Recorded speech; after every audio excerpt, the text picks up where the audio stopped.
already know I'm behind the wheel, but you don't know where I'm at. You don't know. But anyways, I'm back. It is Saturday. It's 10 a.m. in the morning. You know I usually go to work around 11 a.m. So we got an hour to do whatever we need to do before we have to go do some overtime.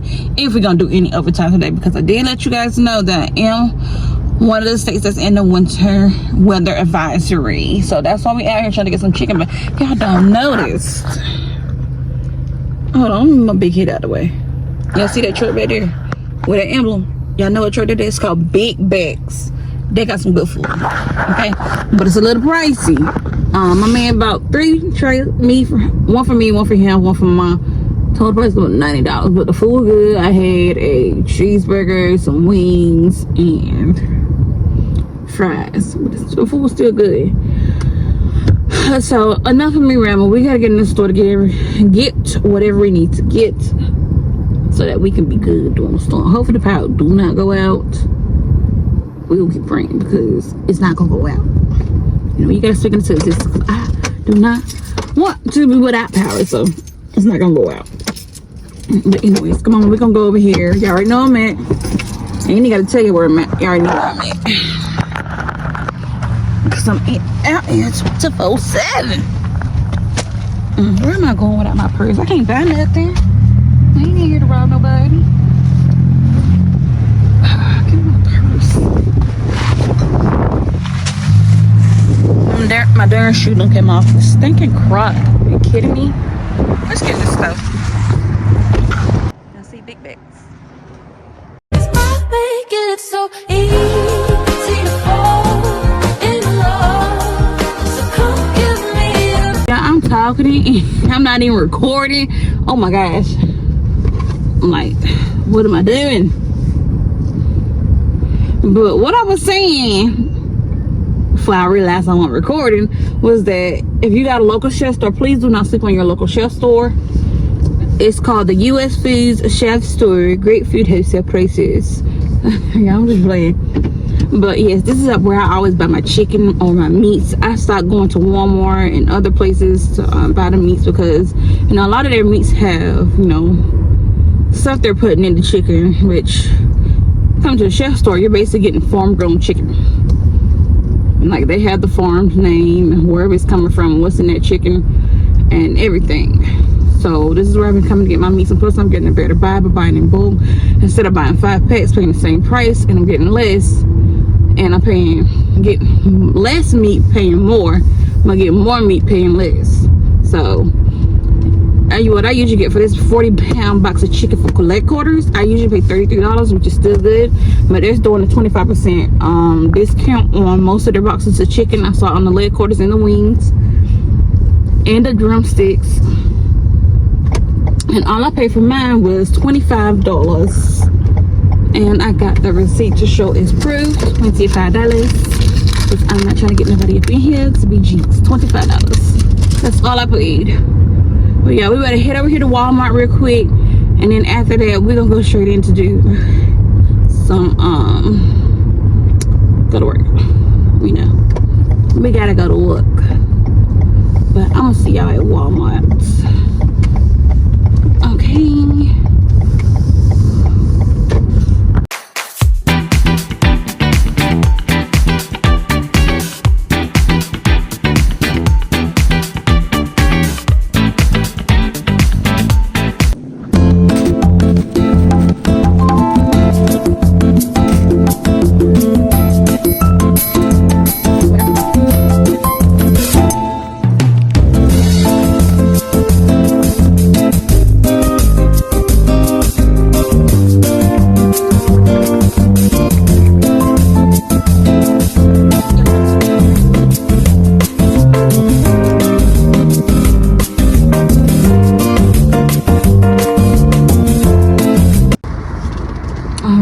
So I just left Walmart, got the items I needed to get, and tell me why I didn't have my wet card, y'all.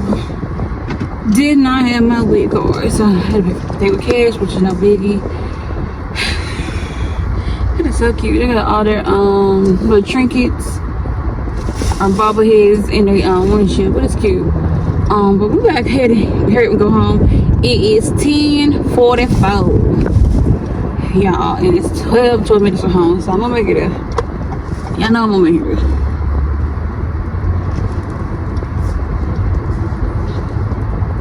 Y'all look at this. I'm over here by a Francis Kidney Care.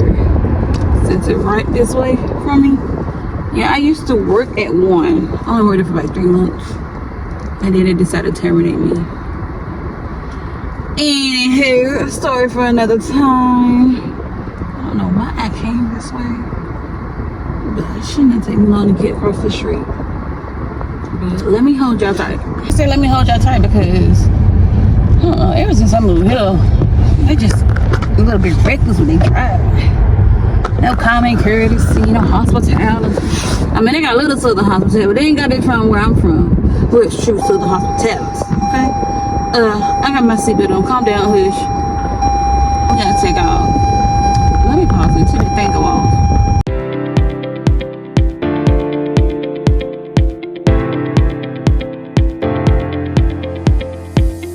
I'm back. So I'm gonna be home in about 9 minutes. We're gonna be there about 10:56. The car has already let me know what time I'm gonna be there, which I'm thankful for. So we making some good time. We did it today. Alright, y'all, so I made it back on time. It is 10:58. More than enough time for me to clock in. Something's on my door. Get on my nerves. Let me come in here touching stuff, trying to tell me what I can't do with that door. So I'm gonna come in here, clock in, take some minute to get everything set up. Then I'm gonna go out there and get them groceries and get them in the house. Let me tell y'all something, y'all. It is cold and brick outside. Cause you know I had to go to the chef store, and in the freezer it was cold because my hands started throbbing. Then when I got outside, my hands were throbbing again. It just be too cold. Okay, resend this push notification. I didn't reject nothing. It's just me. So yeah, so let me go and clock in. Get here. Okay, made them extra coins, y'all. I'm gonna work the full 4 hours today.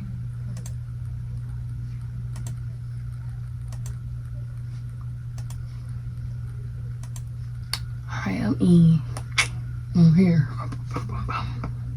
Alright, y'all, so I'm back. I did change my clothes. It was just only a few minutes ago. I got all the groceries in. Yeah, I already know, probably more than likely I'm eating something. Yes, I am. I'm eating me some African food. Eating me some, basically we had turkey. My mama cooked some turkey yesterday. Some turkey I bought. She cooked the turkey, and you know, so just to not let it go to waste, she put some African oil on it. Which I love some African food. Okay, let me tell you, it's good. Not I mean like African oil, it's palm oil, but it's really good. Alright, I'm gonna close this case. Yeah, I made a call out already. I done closed the case. I did my due diligence. You know, I'm gonna be here all the way up until 3 today. And after that, I'm just relax because the winter weather advisory advised that it ain't gonna be here till 1, and it's just 11:43. So I'm gonna work on my next cases. Oh, my arm hurts. You know that old saying, people like, you know it's cold outside when your arthritis like acting up. Ain't got no arthritis. My arm hurting though. My back was hurting too yesterday. Oh my gosh, it was hurting. I think it was hurting because, you know, I don't know if anybody else experienced this after they had because for all 3 of my kids, I got the epidural. Now with Ermias, my first, I tried to hold out as long as I could. I went 2 days straight. You know, the labor was just too long. It was my first. You know, I was trying to hold out. I was being strong. When I got in the hospital, I was asking my lady, where's my drugs at? Because I need to go ahead and get it started. It's like every time I go into labor, I get back labor. And that back labor is no joke. It be eating your back up. And now with Kari, I was strong, y'all. I stayed out in the hospital all the way up until I was good. And transitioned over to active labor. I did good with Kari. I think they said it was at 4 or 5 centimeters. So yeah, that's my second. Well, Leah, I got the induction. Well, induce. And they gave me the oxytocin, pitocin. The reason why they gave me that was because that day I came in for, I think it was the one before my last OBGYN appointment before her due date. I went in and it was like, oh, your blood pressure is high, you have hypertension. I was like, yeah, because I was walking, you know, I was heavy too. Well, I'm not heavy, but you know, I know most people who have babies, they like always putting morbidly obese on their paper because they're going by that old body mass index. This just needs to be updated because, you know, even though you saying because of my height I need to be at this weight, don't mean that I'm not healthy. Like I just said, for my height, I'm 5 foot even. They expect me to be like a 120. You know, that's my height, where my weight should be. That's a pickle. I mean, that's a toothpick. That's what I mean. And I tried that stuff to get down to that weight. The most I ever got down to was 139. I was about to go into the military, but I never went into the military. 2 weeks after I went back to eat, because that man was getting on my nerves talking about, yeah, because you're high, you need to lose weight in your neck and your thighs. I'm like, no, what you trying to say? I need weight somewhere else, and that's being my behind. I just couldn't do it anymore. I'm like, how you lose weight in your neck? How am I lose some? Yeah, you need to take a couple inches off of your neck. My neck, this is skin. Ain't nothing else coming off. That's the end of the story. But back to what I was talking about. But yeah, every time I go to the OBGYN, even when I had my first one, I was like 154. That was like, you still morbidly obese. And with Kari, it was a I kept my thoughts to myself. But I'm like, okay. And not after that, I transferred up to here, and the label were good with Kari. But with Leah, I was induced, and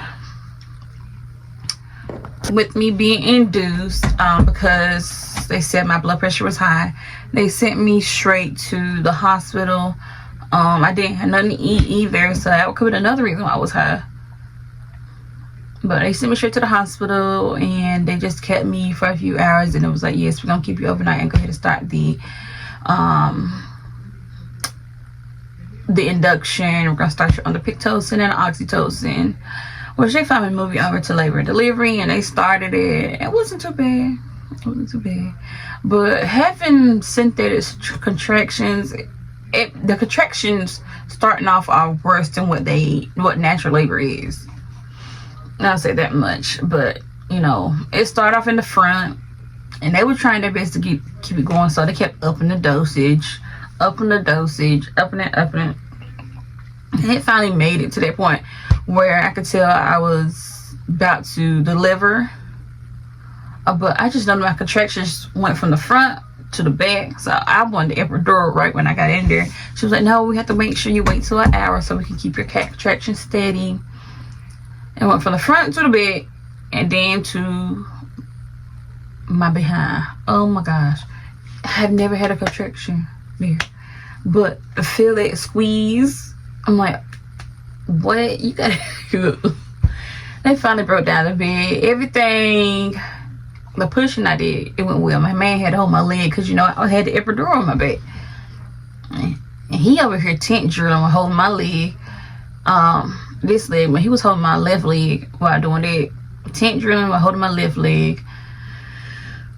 Finally, she was born, and my man's like, it is a girl.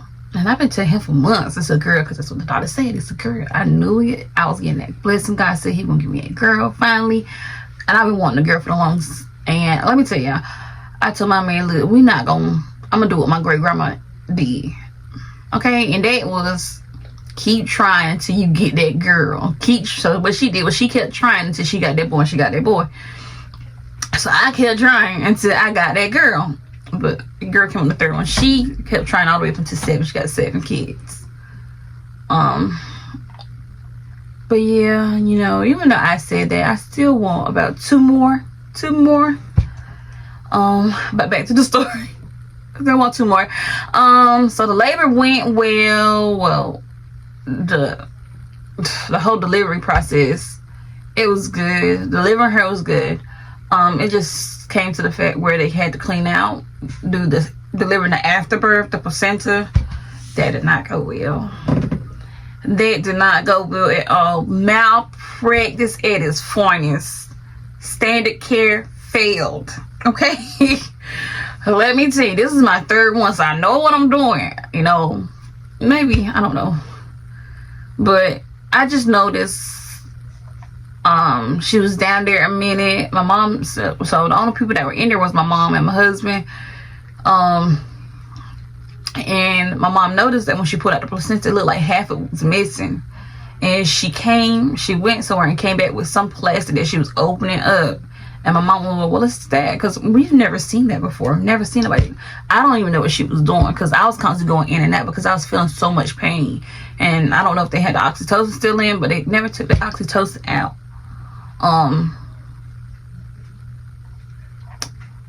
And from there, she did let my mom know what she was doing. She said she was putting in some pill called Cytotec, Cytoce. If I didn't spell it right, I'll put it down here. And that's what she did, and she put it in my rectum. That's what she put it in. I didn't know what she was doing, because I'm tell you, I was still on the oxytocin, the Pitocin. I thought they would have been took it out, but I know after you deliver it, you know, that pain should subside. I just noticed I was waking up and going out, and I was still holding the baby at the same, because you know you're supposed to hold the baby for an hour. This is the time where they don't let the babies go out the room anymore. The babies stay in the room with the moms, because of basically people are just coming and taking people's babies from the I don't even know what that was, because every baby I've had, they've always stayed in the room with me. So I just told my husband to grab the baby, because you know I was just going in and out. But she put this medication called Cytotec in my rectum, and that's all I know. That was it. And not too long after that, they said, you know, because I'm still on the epidural, you know, after the epidural, they want to make sure you can walk good and nothing's wrong. So I was able to get up and walk. I didn't care. Let me tell you something. I got up. I forced myself to walk. I know for a fact that epidural was still strong. That was like, did you want to get up and try to walk, or did you want to do a bolus? No, let's get up and walk. Get your tail up and walk. I forced myself to walk. Even though I know I ain't had no feeling in my feet, I know how to walk. I know you need to move them legs. I was gripping my toes like, you can walk today. We gonna get up out of here. I'm ready to get up out of here and go home. So that's what I did. I forced myself to get up and walk. And I finally made it to the bathroom. And I was like, I started asking, you know, why am I still feeling so much pain? And she was like, yeah, and I was like, why am I still on this Pitocin? I'm just feeling so much pain. She was like, yeah, you know, well, it's this research out of California thing. It's something that we do. And I was like, well, never heard of this stuff before, but okay. You know, because I was irritated, because I'm like, I done gave birth. Why am I still feeling pain? You know, finally after that, they rolled me over to postpartum, antepartum, whatever they like to call it. Let me tell you, so that side is the worst side to be on, because I'm still feeling pain. I need to use the bathroom. Nobody came. So I finally just got myself up and went to the bathroom. I did not care. And I needed toilet paper. And she was like, well, I gotta go find some. Like, you know what the toilet paper is. Bring the toilet paper if you is gonna bring it. If not, just don't pick up the phone. But yeah, y'all, after that, I left and went home. And not too long after that, because she was born that Saturday. Next week was Thanksgiving, that Thursday. I'm sorry, she was born that Thursday or Friday, but next week was Thanksgiving. And a week later, not too long after that day, I woke up on Thanksgiving. All I know is 6 o'clock in the morning, I had to rush to the bathroom. And I just felt this warm gush. And I mean, it was warm. So I just went straight to the bathroom, not thinking anything of it. I still have on my postpartum underwear and everything. And that's what I did. I went to the bathroom. I didn't even check behind me or nothing. Didn't look in there. And I just noticed, after that, I just went straight back to bed. Oh, wait. I did notice something. I noticed a big blood clot drop before I could make it to the bathroom. It was big, like, you know what a plastic plate look like a grapefruit. Like, it was flat and wide. Like that. And I made it to the toilet, went to the bathroom after I made it to the toilet and whatever. use the bathroom. I was like, okay, is this normal? I looked it up. She said, yeah, sometimes it can be normal. Okay, so I brushed it off, went straight back to bed. Next thing I know, after that, I knew I needed to make some cakes because I wanted cheesecake too. I wanted cheesecake and dump cake for Thanksgiving, but I just not had the energy to get up and go do it. So I just kept laying in bed. I was tired, just had no energy. And I just kept going back and forth to the bathroom. I was like, this must be normal. This is gonna pass. And I noticed that every time I'm using the bathroom, I feel something just coming out, constant coming out. I'm like, what is it? Let's turn around and find it. Look what it is. And it's like, you know what a grapevine look like? That's what it was. Clots, constant clots coming out. That looks like there's some the size of grapes, maybe some the size of a baseball. It was just a bunch of clots coming out, and I was like, okay, you know, still researching. Yeah, sometimes it can be normal. So I just like, okay, brush it off again. Let me go hop in the shower. But I kept doing it for the next consecutive couple hours. You know, once from 6 a.m. to 12 p.m. You know, 1, 2. And it's still me doing the same thing. I haven't gotten to make no cakes or none of that. And not only that, hopped in the shower, just so tired. Finally, I said it toward the last time, I was just so drained and stuff like that, until my husband finally started noticing, like, you're going to the bathroom a lot, you sitting there, is everything okay? Because, you know, I was just starting to get more emotional, just sitting there. Like, this is gonna pass. I do not know what this is. And the last time I finally get into the shower, he comes, because I'm leaning on the wall. I'm like, I just can't move. I'm tired. I'm exhausted. And then he finally calls my mom to come back there, but I think she was asleep at the time. And he finally got me to get up out the shower, went to the bed, pulled on my postpartum underwear, and I sat there. And I was like, I feel like I'm just having contractions again. That's what it felt like. I was still having contractions again. All of a sudden, just contractions all of a sudden. And it felt like that pain I was feeling when I had delivered Leah. And still laying on the bed, but still feeling contractions. So that's what I kept saying. I just feel like I'm still having contractions. And I don't know why. It's that same feeling that I had when I was after I delivered Leah. And, you know, after you deliver baby, he's supposed to go away. And so I finally started calling the hospital and asking, like, hey, you know, because that's what they always tell you to do, take protocols of those necessary steps you need to take. Hold on, y'all. I'm sorry. Okay. And taking those necessary steps that I need to take. And every time I call the hospital, I only called the hospital like twice. I spoke with the girl, and she was like, oh, mind you, it's Thanksgiving.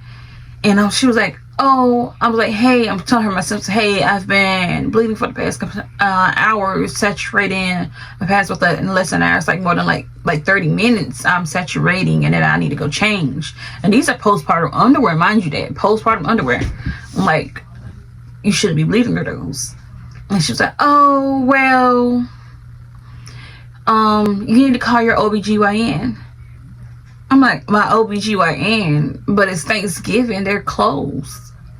Yeah, well, you'll probably have to get in contact with them.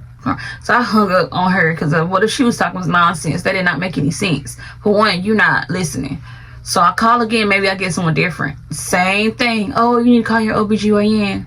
I think she transferred over, and she transferred me over to the OBGYN office knowing they closed. And then I call back again. No, I don't think I call back again. I got a number from the OBGYN office, whatever number they gave me. The number they gave me was to an office that's beside the OBGYN office. I think they deal with colonoscopies or whatever, or I think it was a gastroenterologist office I was calling, but it wasn't my OBGYN office. And he was like, I got your message. I heard, and he called me back. And knowing I done called the hospital, done called the OBGYN office, I thought I called the OBGYN. He picked up and he called me back. And he was like, I got your message. You know, I heard what you said. You know, if you're experiencing that, you need to go straight to the hospital. So after that, not too long after that, okay, I was like, okay, finally. You know, I was refusing to go to the hospital because I just did not want to go in that hospital no more. Because after that, last delivery, I just like their care was not up to my standards compared to when I had a car. So I was like, okay, I'm gonna just get up and go to the hospital. And before I went to the hospital, because every time I like to go to the hospital, I like take a shower, sit down, use the bathroom, do whatever you need to do before going in, because you can be there probably a long time. I go straight to the toilet, the restroom. I was always gonna try to take a shower or whatever, get in the tub, but I never made it to do that. I was like, I just need to use the restroom, so I went to go sit in the bathroom, on the restroom, the toilet, whatever. And while I was sitting there, I noticed that, you know, you at that too late point. We at the too late point now. This is no longer the point where we can drive. I noticed my heart started beating fast. I was palpitating. I was going in and out. My eyes were starting to go black. I mean, like, everything that I was seeing, my vision was going black. My heart, I could barely breathe. And I was banging. I was making so much noise.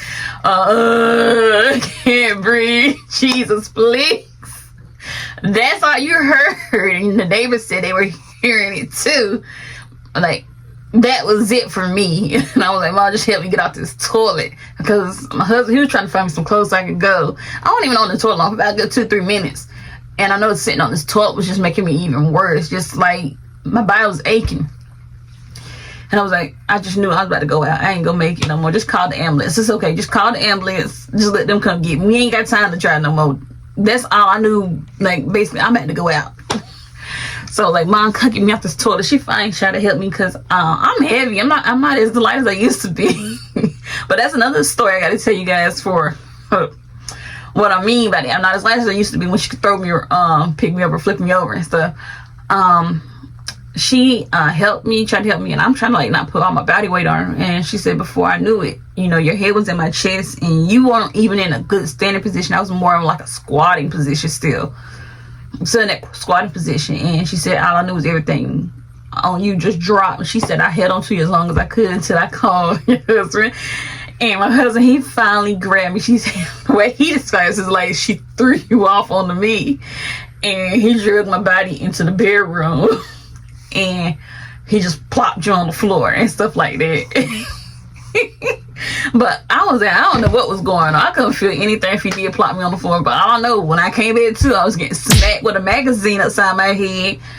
Just constantly tapping me in the head with a magazine. I'm like, oh my gosh. But I could tell I was out because on the other side where I was at, it was just calm, cool, and rest. And I just wanted rest. All I knew in that time that I was on the toilet was calling the name of Jesus and he'll give you rest. And I called on Jesus' name, he gave me rest. And I was when I blacked out, my body was just more at peace than anything. It was so traumatized and whatever it was going through. It was the most peacefulest thing I could say I have ever experienced in my life. It was just peace. It was calm. It was quiet. I won't, like, in that fight or flight mode. I wouldn't say fight or flight mode or just urgent mode I need to be in, just to, like, I need to get healed. My body was at rest. I was sweating right on it. I was hot. My body was getting hot. And next thing I know, when I come in too, she's smacking me with the magazine. My mama smacking with the magazine in my head. One tail down the side of her face. And mind you, I was on the toilet, so my post photo under ain't even up. Smacking with that magazine in my head, constantly smacking. Yeah, we don't call the ambulance. And you know, I can't hear my husband calling the ambulance. I was like, she's 20 something. I was like, no, I'm 24. I'm 24. She's 24. Don't get my age wrong. I don't got time for them to think I'm a geriatric person. And that's all I can say. And then next thing I know, my mouth was just shut, clenched. You know, I was like, when the ambulance finally came in, and then my father was like, she's doing good. You know, God brought me through it. I'm gonna tell you that. She's doing good.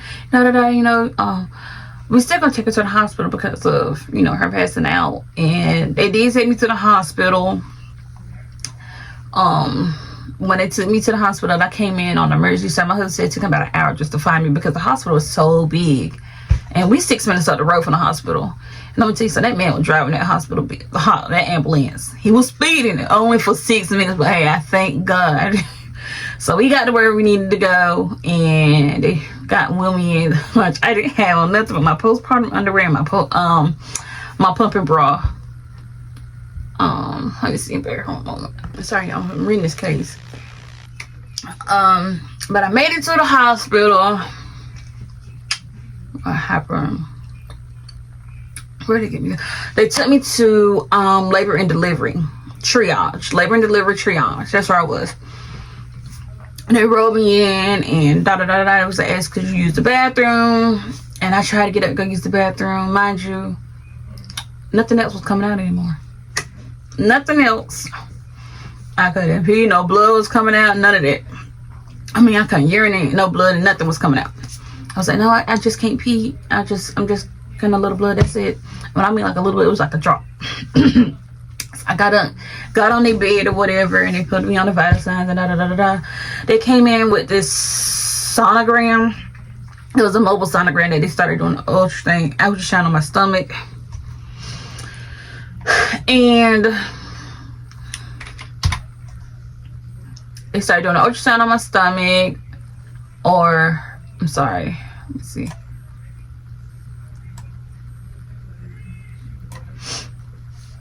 And that's what they were doing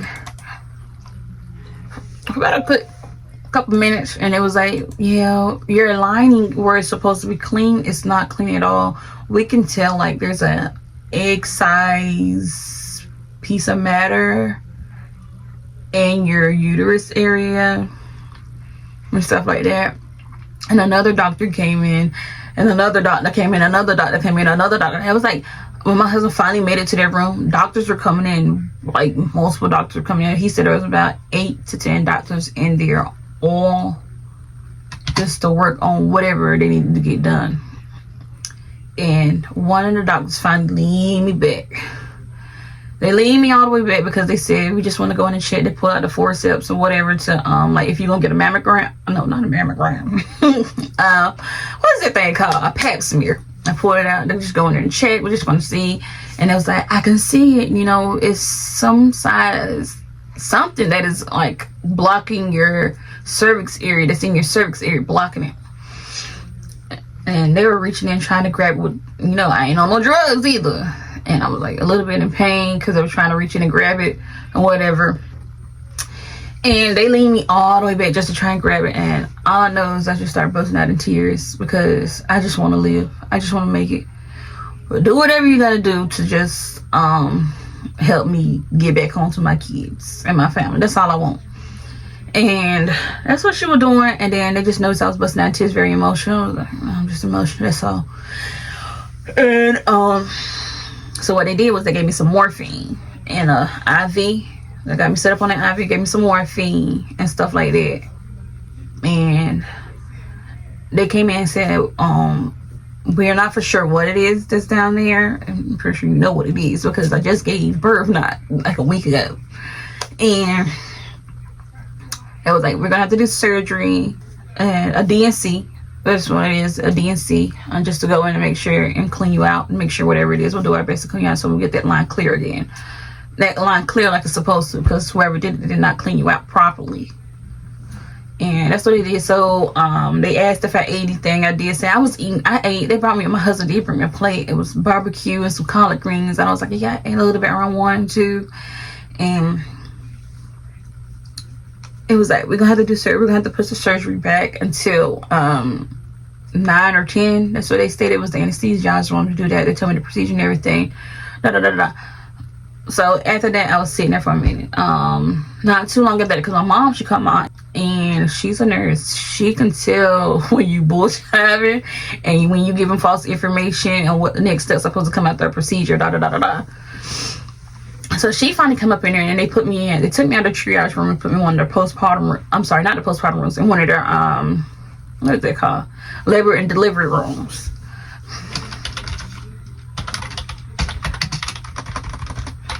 Hold on. Let me get this real quick.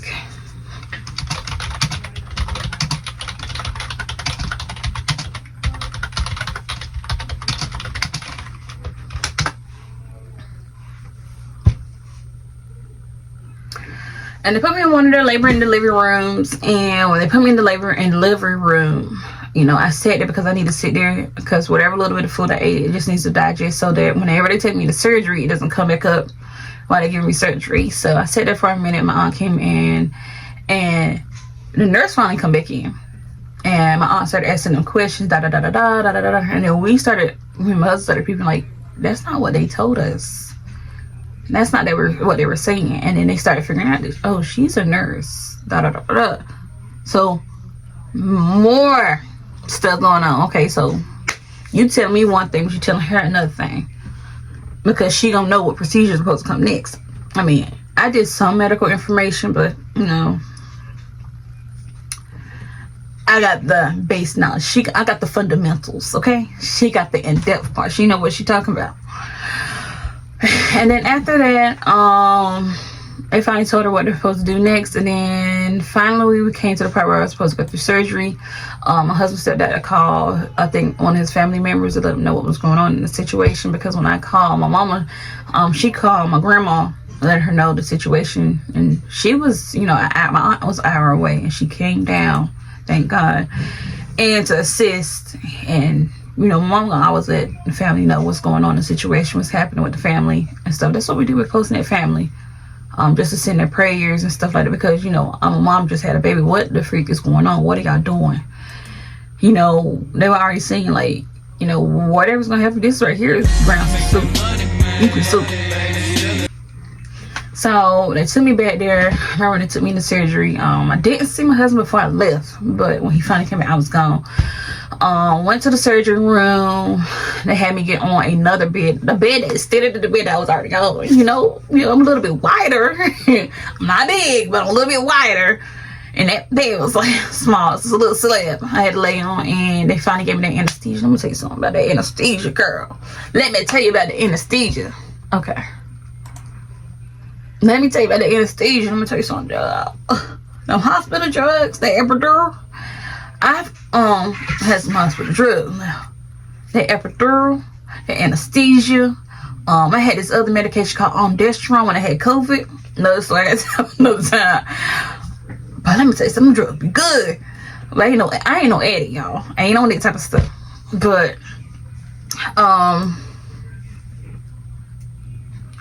yeah, that's what they did. And they took me back there and gave me the anesthesia. It was it was just a little white paste and a little tube they put in my IV. And next thing you know, I was trying to fight. Like, you know how sometimes you see them videos of people going in the anesthesia, can you get back up? No, I was not. Out cold. Best rest I ever had in my lifetime. Because you know, a DNC is only supposed to take 10-15 minutes. My mama said she wasn't gonna eat until she knocked him out of surgery. So basically give me a little anesthesia in a tube. I'm out cold, da da da da. Tell you. So DNC supposed to take 10-15 minutes. 10-15 minutes go by, it go close to an hour. I'm sorry, we get to 30 minutes. Still on me. Get to an hour, still on me. We get close to 2 hours. We made it close to 2 hours. I was still out on the anesthesia. They put me on to another bed. They said we let her sit her there for a while. While I was still out on the anesthesia, they called my aunt to the bed to come to look at what they brought out in the cup. And they was like, my aunt described the blood clots that were so big. They were like the size of a grapefruit. You know the orange and the grapefruits, size of a grapefruit. No clots that I had inside of me. And they were telling her like, yada da da da, this. And it was like, you know, before we can even start the surgery, we had to empty her bladder out because she had over 900 cc's of urine inside of her before we can start the surgery. And it was 4 centimeters below, her urethra was 4 centimeters below where it was supposed to be. So that's the reason why I could not use the bathroom. Not only that, they said, because I started going back and reading my medical notes, her urethra was 4 centimeters of where it's supposed to be. And the blood clots were like the size of grapefruits. We had to do multiple passes. The inside of her cervix area was like nodules. It had an infection. I did end up getting an infection. It wasn't sepsis yet. It was close, but it wasn't. It was endometrius. And it was blocking her from using the bathroom, the blood clots and stuff like that. Everything was just wrong. It was just done, gone bad. Bad. wasn't staying to carry up to his part at all. And I started reading the notes, this, and I started reading them notes, and kind of found out they dropped another Cytotec inside while during the surgery. I don't know if they did it in my rectum or vaginally. I do not know, but I know they gave me another Cytotec because they said there was still a little bit more matter in there that they could not get out, because you can only go in with that Curate or Bango Curate, whatever it is. It looks like a big old thing. You can only go in there with so many passes, and before it will cause scarring and make you infertile and stuff like that. So they gave me another Cytotec. Okay, so after they gave me that Cytotec, they put me to the side on anesthesia. I'm still knocked out. They finally rolled me back to the room. I can hear the nurse talking, asking if I'm okay, and my aunt was like, yeah, she's okay, because they had like take my eyes, and I could tell she was wiping my face, and she was like, can you squeeze my Kara, can you squeeze my hand or finger? I squeezed her hand, but I never woke up. No, my eyes never just popped up. I just heard her talking, basically like if someone's in a coma, you're talking to them or stuff like that. But I wasn't in a coma. I was just heavy on that drug, my body was just in rest. I never opened my eyes. I just know she said squeeze her hand, and I did. And I don't know, when I finally came to, it was around like 2-3 a.m. in the morning, and I noticed I was struggling to talk because they put that thing down my throat, and I had so much mucus in my throat, and I was struggling to talk, and my husband was on this side asleep beside me, and the lights were off. And that's about it. My aunt, she came here, and she ate some Thanksgiving food until like I finally woke up, and then they finally came back in. Where did I stay at then? And not after that. Oh, also they said I lost a lot of blood during the surgery. Now, mind you, that's during the surgery, not counting the amount of blood I lost here before I finally decided to go to the hospital. So that was like, you lost like over 900 cc's of blood and stuff. Like, I don't know how much blood they said I lost, but I lost so much blood, and they had to give me 2 blood transfusions. So I had to stay another day in the hospital just to get them 2 blood transfusions and whatever medication they put me on. They put stuff on my legs to make sure my legs are moving and stuff like that. I'm gonna tell you, when them ladies came in, they was doing their job. Like, care was back in business. Standard care was on point then, because of what they did. They was giving me the care that I needed. Like, I just wish you would have gave me the care when I first came doing my delivery, so I wouldn't have to be back in here. All right, so after that, what they were doing, their care was up to par. Everything they were doing just on point then. And I was like, man was like, your levels are good. We're thinking maybe we want to give you another blood transfusion, but it will take some time over time for like your blood levels to get back up to where it needs to be. But we are going to schedule in for an appointment to come in on December 19th. I remember my dates and time, because one thing about me, I can remember everything when it comes to that safety and that protocol stuff. But yeah, after that, I think I only did a 2 blood transfusions. They gave me 1 more extra, and that was it. And they just let me sit to make sure my blood levels were increasing. I did a couple labs on me. So finally, after that, I was getting ready to go. And I just remember right before I left, whoever came in to just get me ready to go was another nurse. And she was like, she finally gave me the spill on what happened. She was like, yeah, you lucky to be here. Be thankful. She was telling me, like, they pulled out so much placenta from inside you. It was ridiculous. They said, like, I'm grateful you still here. Be grateful you still here. I'm like, I don't think nobody but Jesus Christ, my Lord and Savior in heaven, let me tell you, because he brought me through that situation. From the time I was here to believe that, from home to there during the surgery, whatever, the blood clot, the intramucous, my urethra being displaced or wherever it needed to be, he brought me through it. She was like, they found so much placenta inside of you, it was ridiculous. The blood clots were huge. There were massive blood clots that were inside of you. Girl, when they put you back in here, I was asking if you were okay. Because the way you was out, like you weren't even breathing. And that's the stuff she was telling me, and I was like, thank you so much. I want to thank. I was so remorseful. I didn't care. No, my family was still talking to me, and like I still think it over to this day. I thank everybody that was in there. I just want to thank everybody regardless of the situation, for helping me just to get back home to my family. That was my main focus, just get back home to my family. I did not care. Just let me get up, get home to my family, because I went in there Thanksgiving Day. I think I came back home like maybe a day or two later after Thanksgiving. My husband, he was there every step of the way with me. Like, he was there. I don't know. I think they brought the kids up there. They did bring the kids up there. And I was like, I'm just ready to go home. I'm just ready to go home. But on that side, you could bring the kids. And I did see my kids and stuff like that. I was finally happy to see my kids. So after that, yeah, this is going to be a long video. I'm probably have to do a part 2. So after that, I'm going to have to probably say this video from 2 parts. After that, I went home. And I felt good. I seemed to feel better, I started feeling better. Let me see. I finally went home after they did the DNC. And when I finally got home, I was like, I feel good. I feel better. Don't feel hurt. No more pain. And mind you, I did say they put Cytotec in me during the surgery, because they were not able to keep doing so many passes because there was still some left. I went to my appointment that I had on December 19th. And mind you, after the surgery, I told you I had so much mucus in the back of my throat. Not too long after that, I don't know, I thought it was a sore throat, strep throat, everything in the book, because my throat was just so sore. I ended up getting an infection in my throat. And I did not know what to do. My throat was just sore for the past 2 weeks. So I just started looking up stuff to do. Mind you, I just did not want to go back to the hospital. I was dreading going to the hospital after the delivery, then after the DNC. I just don't want to go back to the hospital. I'm like, it's a no. I don't want to go.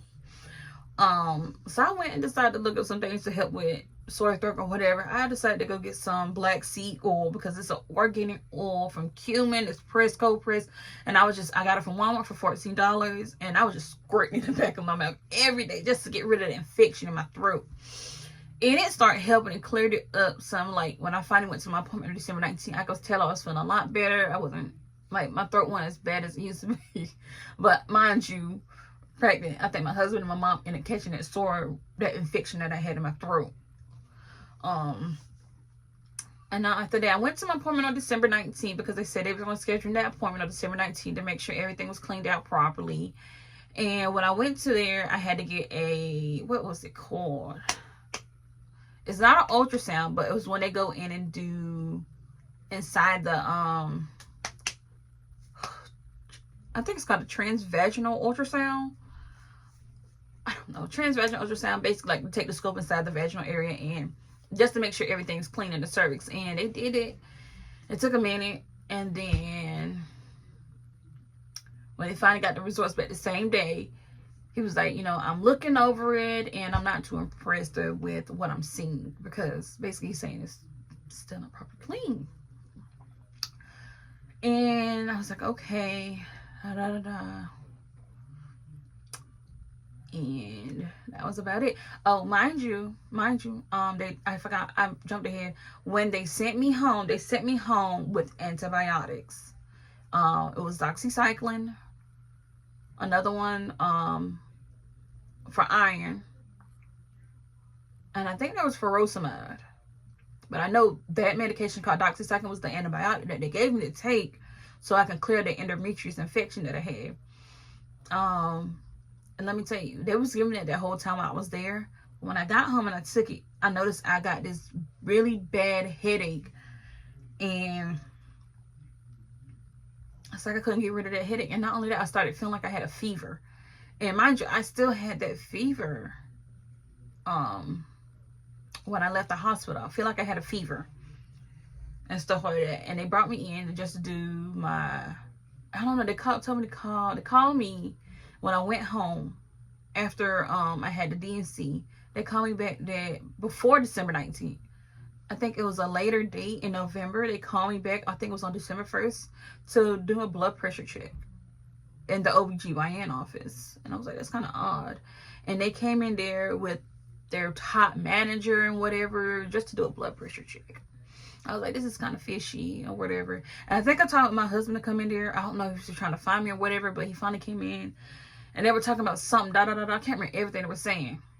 But that doxycycline, I stopped taking it. I was like, no, the doxycycline is just, no, there's something wrong with it. I was like, I can't take it no more because I could not see.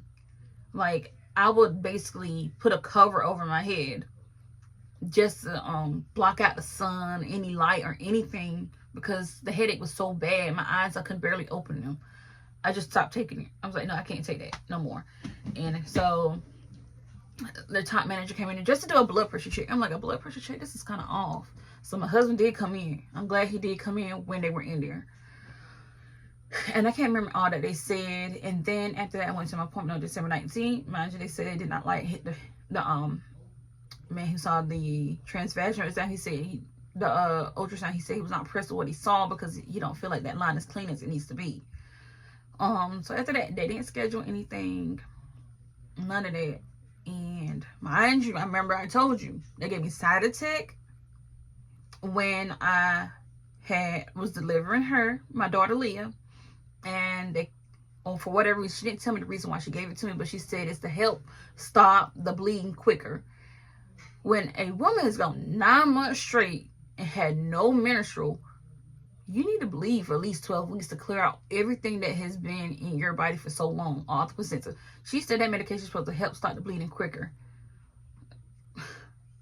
All I know is, I don't know. I never had Cytotec before. That's the only thing that was different about that, like my last delivery with her, was Cytotec. That's the only medication that was different. And I got blood clots and started hemorrhaging after I came home and went back for the DNC. And so much placenta was left behind too. And I got an infection.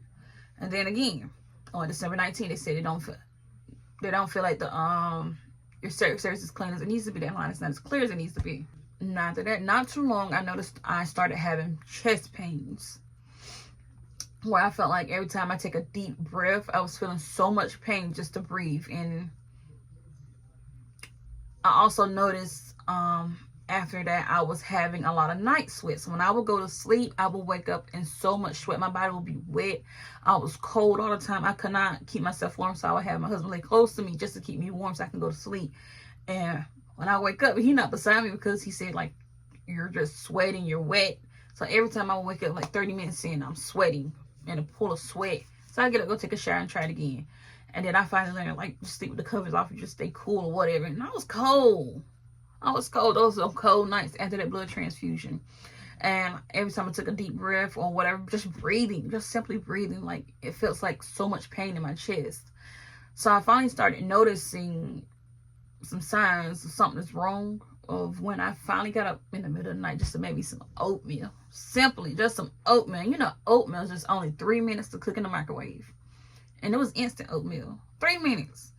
So I noticed, I finally put the microwave, the oatmeal in the oven. I'm sorry. I went to the kitchen late night just to put me some oatmeal. My mom's not there anymore. She went back home. I put the oatmeal in the microwave just to make me some oatmeal. 3 minutes. And I put it on.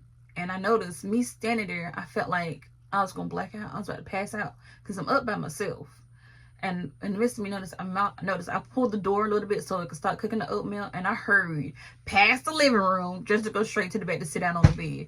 And I'm like, and now when I think about it, like, you went past the dining room chairs, the living room chairs, just to go all the way to the bedroom just to sit down. What's wrong with you? So you know something going on if I'm not in my right mind just to go take a simple seat. I went back to just go sit down. And I didn't even make my oatmeal. I didn't even finish even making the oatmeal. I think I just turned on TV. I was just so hungry. I was like, yeah, I'm not going back up to get it. I'm not going back up there to make that oatmeal. I don't know what's going on. And not only that, I told you I'm on postpartum leaves, and my job, the job I'm with now, paid for me to have 12 weeks, 3 months off from all the way November, December, January, and February.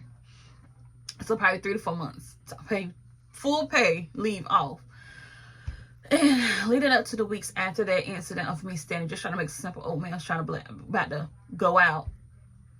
I started to notice when I was just doing simple tasks around the house, I couldn't walk for more than 5 minutes or stand for more than 5 minutes without feeling like I was getting lightheaded or dizzy. And then it finally came to that point, like, because I wasn't able to clean as much. And I was like, you know, during my pregnancy, I want to go ahead and deliver this baby so I can clean like I used to. Because I like to clean. You know, it just helps release my cortisol levels or whatever. And finally, after that incident in the kitchen trying to make some oatmeal, it led up to probably about a week later. I was trying to give my daughter Leah a bath. And I brought her car seat in the shower with me, and I haven't even picked her up. I was getting in to take a shower by myself because my husband, he was at work. I think he was at work, or he ain't go to work yet that day or whatever. And I got in that shower for about 5 minutes. I noticed I was leaning on the back of the shower, and I could barely move. I felt like I was about to black out again. And what I did was I hopped out that shower really quickly, and I took everything I had left in me to move her car seat back in there closer by me by the bed, and to sit down and make it in there where my husband was. And before I know it, I finally I sat down beside him, and I think I laid my head on his shoulders. And I think I did black out, because he was like, I smacked your head a little bit and whatever. And he said I blacked out. But I made it back in there in time, y'all. And I started telling the situation to my aunt and them, this. And it was like, you probably need to go to the hospital again. And my mom finally, she came back up, because she lives an hour away where her home is. She came back up, and my husband took me to the hospital. Let me see how this one went. Yeah, he drove me to the hospital. Let's see. No, the ambulance did not take me in. I just know he drove me to the hospital. Yes, we sat out there in the middle, and I was sitting down. I was good. And I was telling my situation. They finally took me to the back, and they took me to the back in this area where they started taking my vital signs. And it was like, your heart is at 213 beats per minute. Are you okay? I was like, I don't know. Do I look okay? And it was like, you have a fever. Are you okay? Do I look okay? I made it. Didn't thank God. God's bringing me through it. It ain't nothing but a miracle. And I was like, your heartbeat is up. Your fever. You got a fever. I'm like, and your blood pressure is just not where it's supposed to be. It's very high. So they finally put me to the bed. They didn't wait long, not too long after they had me a room down there in the emergency area. And they had to take my temperature rectal or whatever. And I finally started telling them my story. Like, yeah, you know, I was trying to give my daughter a bath, and I couldn't give her the bath. You know, I was like, basically, I was trying to get in the shower to take a bath. I tried to take my bath. I took my bath 5 minutes. Like, I was leaning on the back of the wall. I could barely breathe. So I dragged her car seat back in there towards the bed where my husband was, just to sit down. He said I blacked out. And I was like 8 doctors. There was a neurologist that came in there. I think an oncologist that came in there. An endocrinologist that came in there. Whatever. Just many other doctors just came in there just to assess whatever. They came in at different times just to see if my story would change. I mean, it's not changed. I went through it. Yes. Yes, I gave birth not like a month ago. And that's where they put me in. And the lady finally came in and did a scan on my chest, because it was like, it sounds like it's pneumonia. This. And I'm like, pneumonia? Out of all things? Pneumonia? I don't feel sick. I feel good. I mean, I'm like, I don't feel sick. I won't say I feel good, but I was just feeling a lot of chest pains. Like, yeah, I was like, pneumonia, but I'm just feeling chest pains. How can that be pneumonia? And mind you, my husband says, like, you know, this is why we're not going to try to have any more kids, because every time something come up, you get the worst things. You get the worst things, like close, near, fatal. You get fatal diseases or whatever. And I'm like, what? Every time something come up when you go to the hospital, it's like worse than what it has to be. You think it's something so simple like that. It's bigger than what it is. What you thinking? And yeah, finally come in, and it was like, you have pulmonary embolism. I was like, what is pulmonary embolism? It's like you have blood clots in your lung, close to your heart. You have multiple blood clots in your lungs, multiple. And it was like you have one big one on your right side and multiple little ones on your left side. You have a bunch of blood clots inside of you. I was like, okay, so what do we do now? Okay, so we're gonna have you sit here, and when a room find comes out, you're gonna go up to the 3rd floor, and that's the 3rd floor is where all the ill people, and they got a lot of sicknesses up there, y'all. Just sicknesses. I heard they said they had somebody with pneumonia, RSV, tuberculosis up there. I'm like, oh, I gotta go up there on that floor. Feel like y'all putting me in a cell. No, they said, but you still gotta go up there. But they still went ahead and started everything. I had to get an X-ray, a CAT scan, and I think it was a CAT scan. They put me into some big machine. They was rolling me any and everywhere. They were rolling me just to make sure I could get all those tests done. But I mean, it's like, it seems when it comes to something dire, they start doing the extra mile, and I'm like, just do the extra mile so I wouldn't have to be back here now. Because this is my 3rd time in hospital, because I was in there for the delivery, then I came back for the DNC, and now I'm back in here because now I got pulmonary embolism. Mind you, all because one simple medication that's not standard care, Cytotec, and I'll get to the part about that. They were doing it. You got pulmonary embolism. They put me on this medication called, what was that medication called?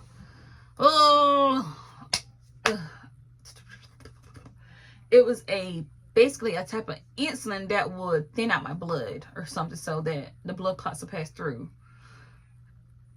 Enoxaparin, but there's another word for it. I can't remember. Enoxaparin, there's I can't remember. I think it's an H, right? Heparin, that's the one. It's like, we're going to start you on heparin. It's a strong dose medication, but it will go ahead and clear all those blood clots you have. We had to start you with this strong dose because, you know, you have so many blood clots.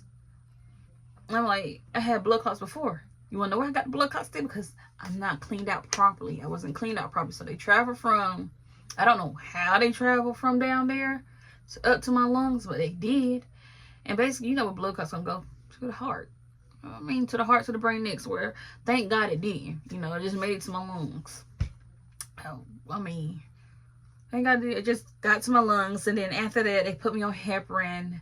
And I was in there for about a good week. I went in there that late weekend. I didn't come out till that Tuesday. And let me tell you, I was still having those night sweats.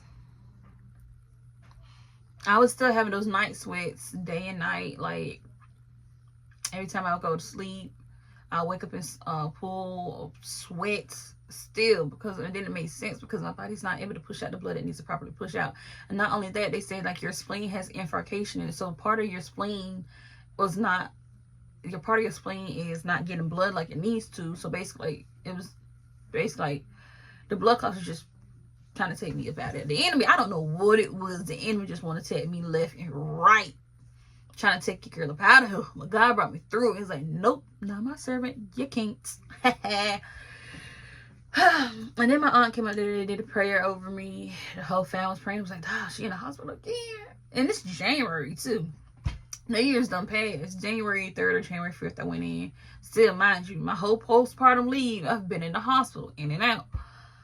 All of 2020, end of 2024 and started 2025. I was in the hospital again. They started me on that heparin. They had me on that heparin for a couple of days, and they were just doing blood tests and stuff like that. This, and then they just kept bringing a lot of Tylenol. I'm like, why do you keep bringing Tylenol? They said, we keep getting you Tylenol because your fever won't go down. Every time we give you Tylenol, it goes down for a little bit, and after Tylenol wear off, it strike back up. And it's like, we can't send you home until you get your fever down. I'm like, Tylenol, you take so much Tylenol, it can do liver damage. I finally got me up to that 3rd floor. And it was nighttime. I was sitting in the chair then, y'all. I was so miserable. All I had to do was just time to spend with Jesus. I turned on this song by Yolanda Adams called Blessed. It was, I'll put in, drop right here, y'all. It's this song by Yolanda Adams called Blessed something. If I got the name wrong, I'm going to put it there. But I remember the song, the tune. And that's all I played while I was there, because I was so miserable and alone. Because, you know, mind you, I just had a newborn. My mom was at home. And I was breast pumping, but thank God I breast pump as soon as possible. I always learned that when I had my second son, breast pump as soon as possible. So I had 2 weeks worth of breast milk stashed up in the freezer. And if I'm got to that 3rd floor, and it was like, do you want a lactation nurse or whatever to come in? I was like, yeah, sure, fine. I don't care. I just wanted to get up out of there. I did not want to be there no more. And mind you, they still got me up on that 3rd floor. And they still bringing that Tylenol. You gotta take your medicine. I'm like, I'm not a patient. I'm not taking this medication. You're not gonna bamboozle and swindle me into taking medication where you're gonna cause something else. Because I know with medication, it helps with this thing, but then there's a lot of side effects and it does a lot of damage to your other organs. So you can keep me coming back. No, I'm not coming back no more. Okay? They brought the Tylenol in again. And I'm like, this is like the 8th time. I'm not taking no more of this Tylenol. She gave me that Tylenol. I put it in my mouth, took a sip. I think I stored it in the back on the side of my cheek or whatever. And when she left, I spit the Tylenol across the room, threw it over there. I'm not taking this no more. You're not killing me. I'm getting up out of here, okay? That's what I'm like. I started praying. I started fasting. I'm like, Jesus, please get me out of here. They trying to kill me. They done did it the first time. This is my 3rd time. I'm coming up out of here today, okay? About 2 days later, I was like, okay, we're gonna send you home with this medication, just little shots. I still got the box. Once I get up, get the chance, I get up and I'll show you what the box is. It's this medication called enoxaparin. Little shots you have to give yourself. I remember I had to give it to myself, and I hated those shots. These needles, let me take some needles on them things. I still got that box because I'm a true believer, heavy on my Lord and Savior and Father. I'm a faster. I go by God's word to the end, from the beginning to the end, from down within me. I die for my Lord Jesus, Savior, and Christ, okay? But that medication, these needles, I'm gonna show y'all. I'm gonna go get it in a few. I'm there for a minute, y'all. When they finally said I could go, they showed me how to get myself the shot. I was like, okay, whatever, just give me the shot. And it was like, sometimes you might get these lumps or nodules. Just know it's normal. It happens. And I'm going to tell you something. Them lumps and them nodules that you get from that enoxaparin is painful. It was painful because I gave myself the shot. But I noticed I started swelling on one side. I was like, ugh, this stuff hurts really bad. Them nodules are painful. For y'all, I told you I still had some. I have a full box of some. But let me see. This is the box. Enoxaparin. Y'all hear that? I told you I'm gonna take this medication. I think I had about the hospital sent me home with a couple boxes, about 6 boxes, and then I had to get a refill and they sent me home with another 6 boxes of these things. And I had to take them twice a day, 12 hours apart. You see how full this box is? This should have been gone. And this is what the shot looked like. You see that needle right there? That's a needle. Let me take this out. Because y'all don't believe what I'm saying, like. Alright, y'all, I'm back. My storage thing was full again, so I had to delete one big video I had that's come out. I think this weekend. Yeah. But I had to take this shot right here. Mind you, when taking this shot, I'm opening it up for y'all because I hate this shot. This, you take this part off. That needle right there. Y'all see that needle? I'm trying to stick. People are like, oh, that's not a big needle. To me, that's a big needle. Okay? I gotta stick this much of a needle inside. Got to go all the way in. You gotta push it all the way down. Ugh, I hated this shot. And then after that, you press it so far and it will eject something as a safety protocol to cover the needle. And you just put this thing back on. But thank God I ain't gotta take this no more. Push this back up in here. Put this up. And it's still over there to this day. It's been sitting there since March of 2025. Yeah, look at my hair. But that's my story of me taking y'all. So alright, y'all, so I forgot to check back in with y'all, but I got off at 3. It's 5:33. And basically I've been on my phone scrolling. So what I'm about to do is hop in the shower and do something to my head. And then I'm gonna check back in with y'all, okay?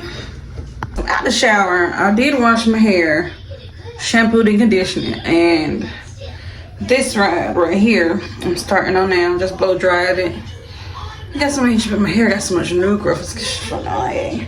And I'm gonna take the straight and comb on my edges. Like they're just not as long as they used to be in my hair. Like when every time I get pregnant, my hair is just gone. It just wanna be ate up from the freaking back to the front. Like it started with Hermione's, then the car it grew bigger. Leah, let me tell you something. All I had was this piece right here. Everything else back here was just chewed up. Like, it was chewed up. Like a camel just chewed some paper off the back of my head. Like, my head was chewed up. I couldn't put a ponytail in my head. It was just disgusting. But every time after I had a child, I just get this strength of overgrowth and my hair just start growing back in where it needs to be. Like, I mean, this part back here was chewed up. Like, I can show you parts of the back of my head right here. Yeah, I can tell this part right here is a little bit shorter than most of my hair. But I'm getting to it. But let me go ahead and finish this and then I'll check again with y'all.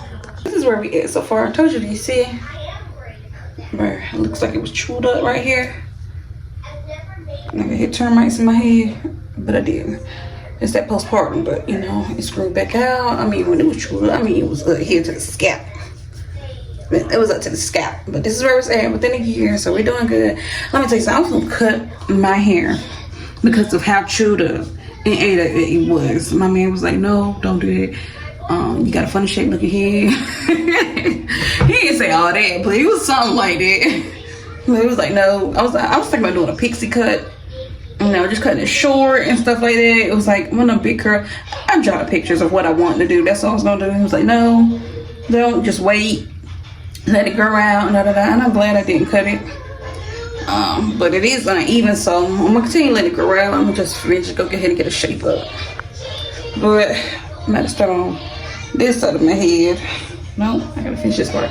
It's way up under there. I'm gonna start on the back and then work my way up. And I'll check back in with y'all.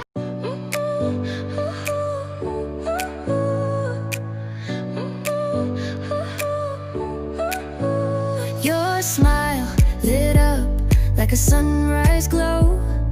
Touch so soft where the seasons flow. We met where the stars take their flight.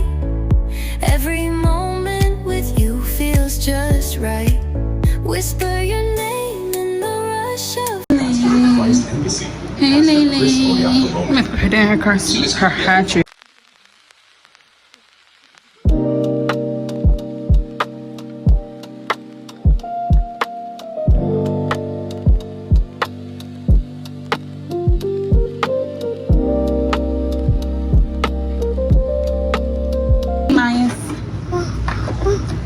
Say hey.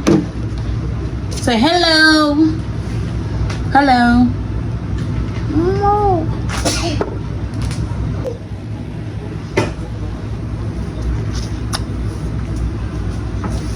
I'll have the cook. Alright, get down at my kitchen. Hey, sugar. Get down. Alright, y'all. Don't mind the ring light is bright. But so spaghetti is done. And I'm gonna make some plates for these kids. Alright. This is spaghetti. Y'all already know what spaghetti look like. It's spaghetti noodles. These are done. When I do my spaghetti, I like to start adding. I started adding heavy whipping cream in it. It makes it just get a creamier texture. I'm sorry, it just gives it a creamier texture with some cheese. It's like a little Parmesan chicken, but we're doing spaghetti. We're doing the spaghetti style. Say hey. It's a video. Hey. Hey, good job. Happy. Happy. Cheese. Cheese. But that's it, yeah. That's gonna be it for the video. Thank y'all so much for watching. And boy.